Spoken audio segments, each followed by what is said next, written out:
הגרעין הוקם לפני 13 שנה על ידי 4 משפחות שהגיעו על מנת לתרום לעיר.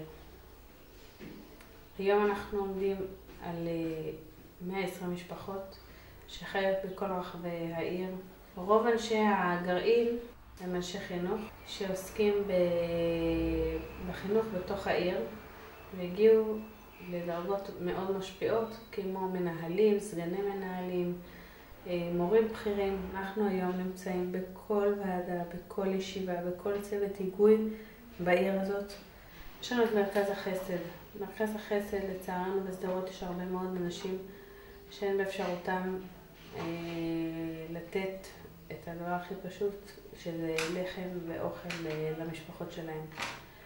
ואנחנו דואגים לתת להם את זה. יש ארוחות מדי יום ויש סלי מזון כל סוף שבוע. אנחנו מדברים על מאות אנשים, מאות משפחות שמקבלות ושזוכות לראות את הדברים האלה ולתת לביתם אוכל. יש לנו את המועדוניות, מועדוניות ילדים ונוער, שהם ילדים ונוער בסיכון. הם נמצאים בתוך השכונות, בדרך כלל השכונות שהן בעייתיות, ואנחנו רוצים לתת איזשהו מענה לילדים האלה כדי שלא יסתובבו ברחובות, כדי שנוכל לקדם אותם כמה שיותר בתוך המועדוניות.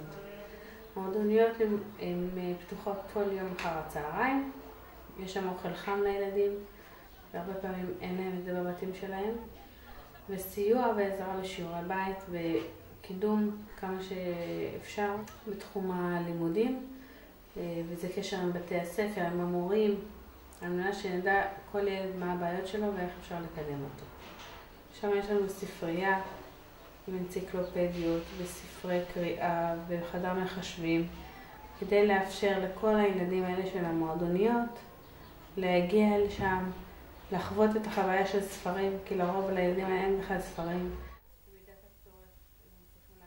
אנחנו מפעילים כרגע 3 מועדוניות ילדים בשעות אחר הצהריים. המועדונית אחת אורות התקווה מתמקדת בשכונה של עולי אתיופיה, בשכונת הנביאים. המועדונית השנייה היא מועדונית הוורד, שנמצאת במרכז שכונת הוורד. המועדונית השלישית היא מועדונית מעוז. יש רכז, יש צוות של מורים שעסוקים בלמידה, בקידום הלמידה באופן קבוצתי של 5-5.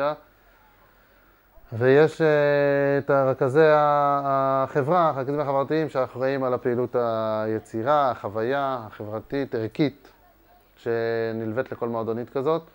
אנחנו לא יכולים להחליף את המשפחה, אנחנו לא מתיימרים להחליף את המשפחה, אבל אנחנו מתיימרים לתת את המקסימום, לחפות על הילד מסביב, לתת לו את המקסימום תמיכה, כדי ליצור, לתת לילד את המקסימום הזדמנויות ואת היכולת להתקדם ולבנות את החיים שלו בצורה עשירה, בצורה בריאה, ובשביל זה אנחנו כאן.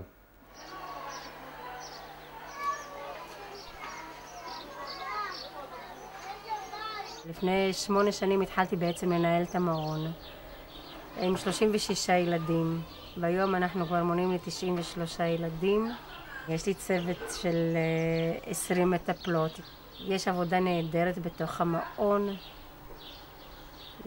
הצוות כל הזמן מקבל הדרכה מקצועית. מעבר להדרכה מקצועית יש גם תצפיות בשטח, מתוך זה אנחנו מדריכים את הצוות, מעצימים את הצוות. כמובן שכל המטרה שלנו מול העיניים שלנו זה ממש לראות ילד, איך לעבוד מול ילד, להיות בהקשבה לצרכים שלו ולהתפתחות האישית שלו.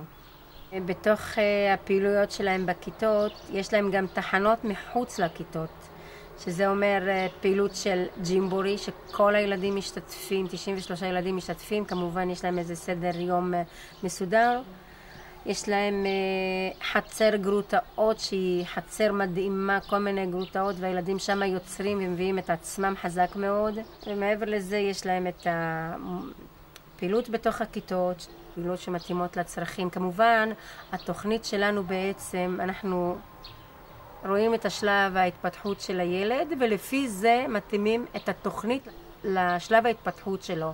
אי אפשר להאיץ בילד עכשיו הוא יצייר, הוא עכשיו יפעל בחול או דברים כאלה. חשוב מאוד לבדוק מה שלב ההתפתחות של הילד, ולפי זה אנחנו מתאימים את הפעילות. בעצם פעילות תואמת התפתחות.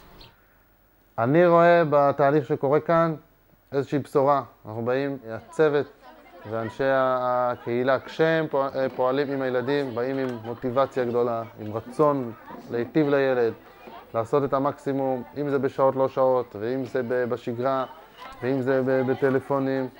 כל אחד נותן את הלב שלו לטובת הילדים, ואני רואה בזה איזושהי בשורה, גם ביכולת לרענן ולתת בשורה של אידיאליסטיות, הייתי אומר, בתוך העשייה האפורה היומיומית, ואנחנו ממש רואים עין בעין איך שהגופים השונים נרתמים לדבר הזה, ונרקם פה מהלך עירוני שרואה את טובת הילד, שאנחנו באפיקים בנגב רואים את עצמנו מובילים את המהלך הזה, את טובת ילדי שדרות ואת רווחתם, בפרט בנושא הבלתי פורמלי. אנחנו רואים את המהלך הזה קורם עור וגידים, בשיתוף עם עמותות שונות, בשיתוף עם המתנ"ס, בשיתוף עם אגפים שונים בעירייה.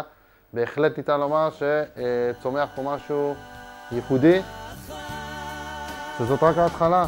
אנא בשם תורך ומך, שברכתך הם מבקשים, שמור אותנו אלוקים, רחמנו כרחם אבל בנים.